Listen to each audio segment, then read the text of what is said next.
ओम नमो भगवते वासुदेवाय नमो विष्णुपदाय कृष्णपृष्ठाय भूतले श्रीमते भक्तिवेदांत स्वामिनिति नामिने नमस्ते सरस्वती देवी गौरवाणी प्रचारिणे निर्विशेष शून्यवादी पाश्चात्य देशतारिणे जय श्री कृष्ण चैतन्य प्रभु नित्यानंद श्री अद्वैत गदाधर श्रीवासादि गौर भक्तवृंद हरे कृष्ण कृष्ण कृष्ण हरे हरे हरे राम राम राम हरे हरे मुखं करोति वाचालं पंगुं लङ्घयति गिरिं यत्कृपातं वन्दे श्रीगुरुं दीनतारिणे Hare Krishna. So today we will discuss Bhagavad Gita chapter 2 verse number 61. So let us chant the shloka.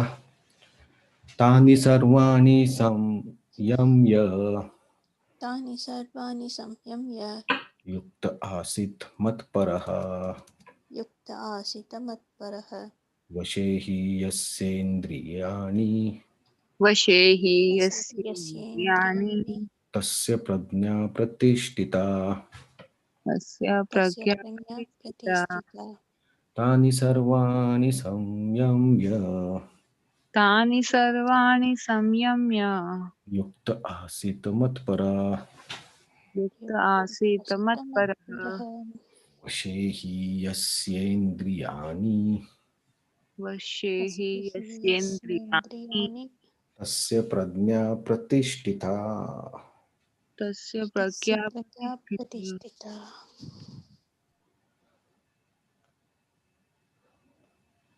Please chant.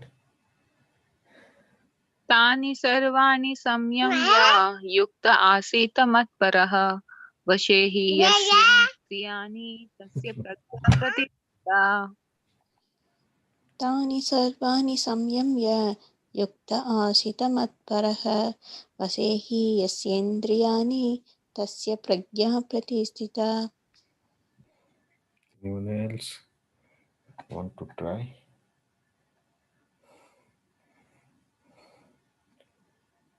Okay, so translation and purport. One who restrains his senses, keeping them under full control, and fixes his consciousness upon me is known as man of steady intelligence. Purport.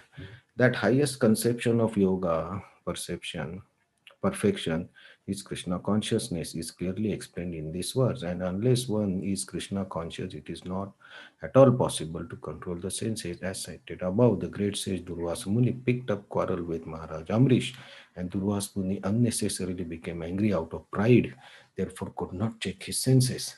On the other hand, the king, although not as powerful as a yogi, as the sage, but a devotee of the Lord, silently tolerated all the sages' injustices and thereby emerged victorious. The king was able to control his senses because of following qualification as mentioned in Srimad Bhagavatam 9.4.18 to 20. Will not read the Sanskrit.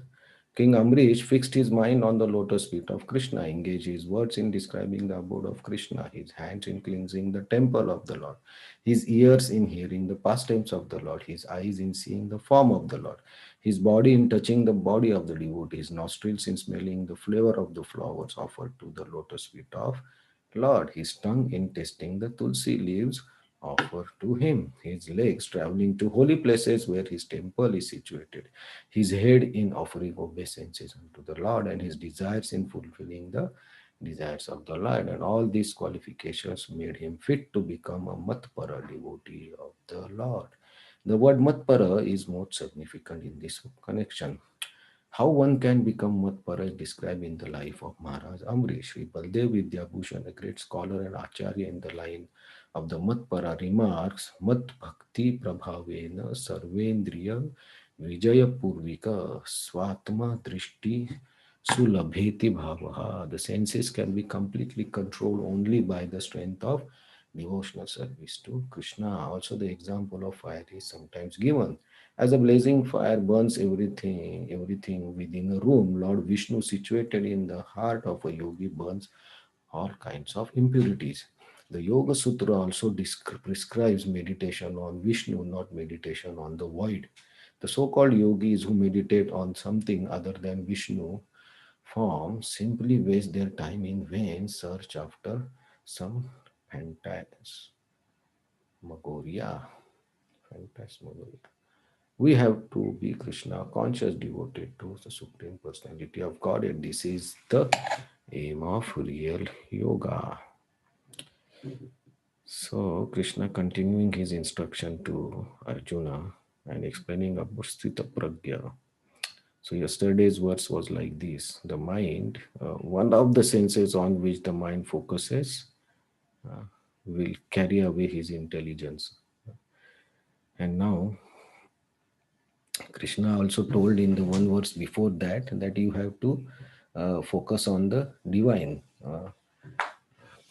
superior consciousness. Tatparaha. What was the divine consciousness? What was the verse? 1 minute. Let us check. Two verse before. विषया विनिवर्तन्ते निराहारस्य देवी नरस्य वज्रस्य param društva nivartate. So param društva, by experiencing superior thing. So he goes beyond the material world by experiencing the superior thing. Now, Krishna, if you don't experience the superior thing, what happens? The mind will carry him away. And now Krishna tells what is that superior thing. So the Tani Sarvani Samyamya. So the first part remains the same, that Krishna is telling continuously, the control the senses. And the first time in Bhagavad Gita, Krishna is explaining very clearly about what is the object of the focus or meditation or worship. So first time he uses this word mat paraha. So here he introduces himself as not only the process but also the object of relationship. So here you have to control the senses and fix the consciousness on me. In this way, you will capture vashehi asendriyani. In this way, you can wash means capture or like Srila Prabhupada translate full subjugation or overcome. So you will overcome the senses. And that person is called Prajna Pratishta. So he is the Sthita Pragya, or whose consciousness is fixed. So there are two qualifications mentioned here. One is control the senses and then focus the mind on the supreme consciousness or Krishna, Mat Paraha. So here Krishna is directly telling Mat Paraha means in relationship with him. It's the first time this word is coming. And so this is the object, the superior object, by experiencing which the yogis can control the senses. And here, like yesterday, we were saying the example of Maharaj Amrish in the ninth canto. Yesterday I said sixth canto, it's ninth canto actually, sorry. So in the ninth canto, the story of Amrish Maharaj. So Amrish Maharaj was a king, but he is devotee of the Lord. So in the previous ages, the kings were called Rajarshi. So he was Rushi who was doing the Raj. So Rajarshi. So he is Maharaj, but he has qualities of Rushi or a devotee. So Amrish Maharaj was devotee. So he had a lot of money, family, everything, but he engaged everything in worship of the Lord. So here Srila Prabhupada mentions how he engaged his own body. And the same process we are also trying to follow, right? We means in the temple, if we see, we have all these services available: cleaning the temple, hearing the Lord, seeing the Lord, smelling the flowers, tasting the tulsi, tasting the prasadam. All these processes that Maharaj Amrish did to become a fixed devotee, we are doing in the temple. We can do at the home. So this is the simple process. So Krishna says in Bhagavad Gita chapter 5th that instead of renouncing everything, karma sannyas, don't take karma sannyas, work in devotion. So how to work in devotion is this example, that do your duty. He is Kshatriya, he is king. So he did his duty, but he engaged himself. At the same time, he engaged himself in the worship of Vishnu. and that way he became the great devotee. So he was fixed on Matpara, on Krishna. So in this way, though Durvas Muni was a great yogi with a lot of mystic power, he was not able to control his anger. And then he created one demon of the fire which tried to kill Amrish Maharaj. Then Sudarshan Chakra protected him. Similarly, we can see in the story of Prahlad Maharaj also, because Prahlad Maharaj consciousness was always fixed on Vishnu. Even if his father tried to kill him several ways, he was not disturbed. But Hiranyakashipu, in spite of being the king of all the three worlds, because he was not fixed on Vishnu, he cannot control his anger. When Prahlad, he tried to kill Prahlad, and Prahlad was saved every time. So he was getting angry. How come he's not dying? So Hiranyakashipu was not able to control his senses. So the main point here is Matparaha. So just controlling the senses is not enough. Till your consciousness is fixed on Supreme, cannot control your senses also. So we have been discussing that.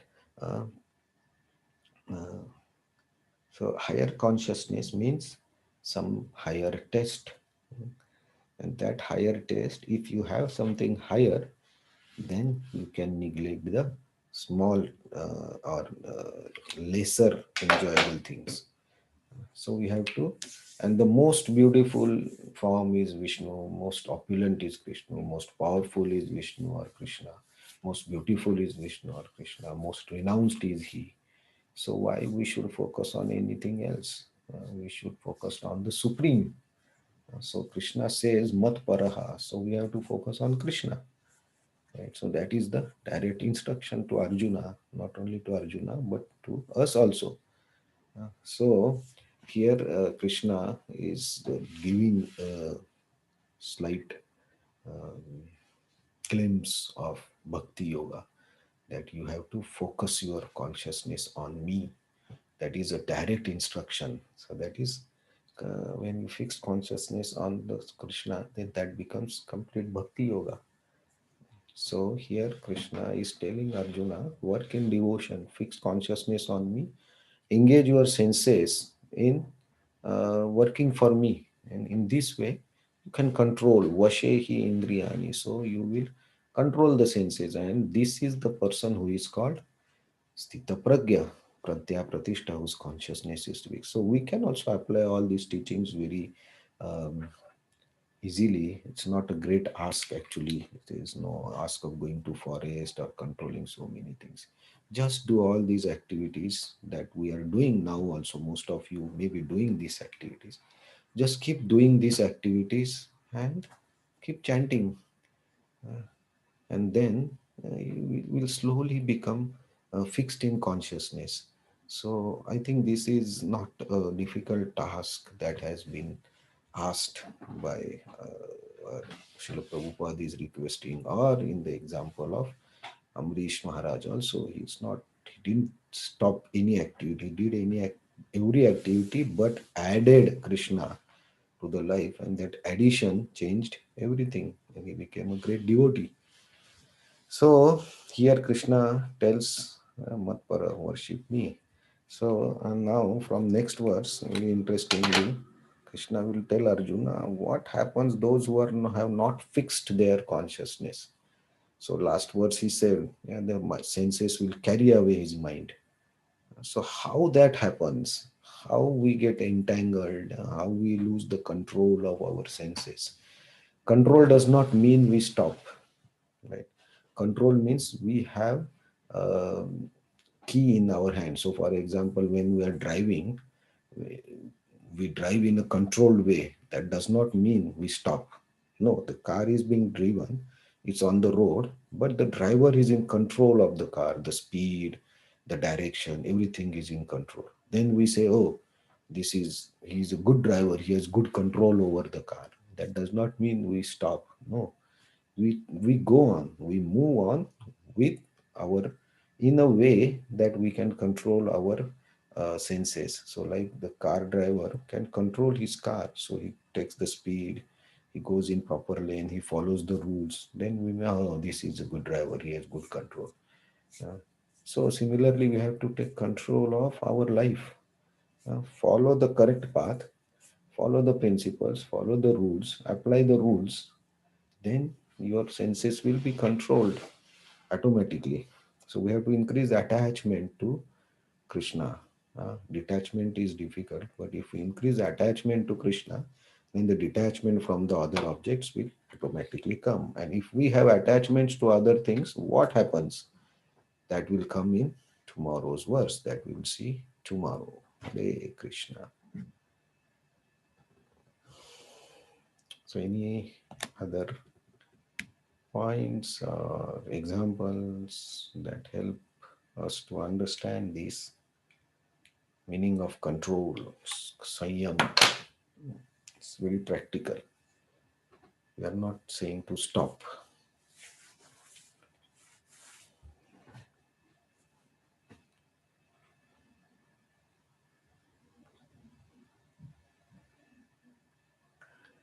Okay, so let's see tomorrow what why we get angry. That is Krishna will tell from tomorrow. So very interesting. How and when we get angry. It will be very interesting. Thank you very much. Hare Krishna. Thank you so much. Hare Krishna. Okay. Hare Krishna. Thank you. Hare Krishna.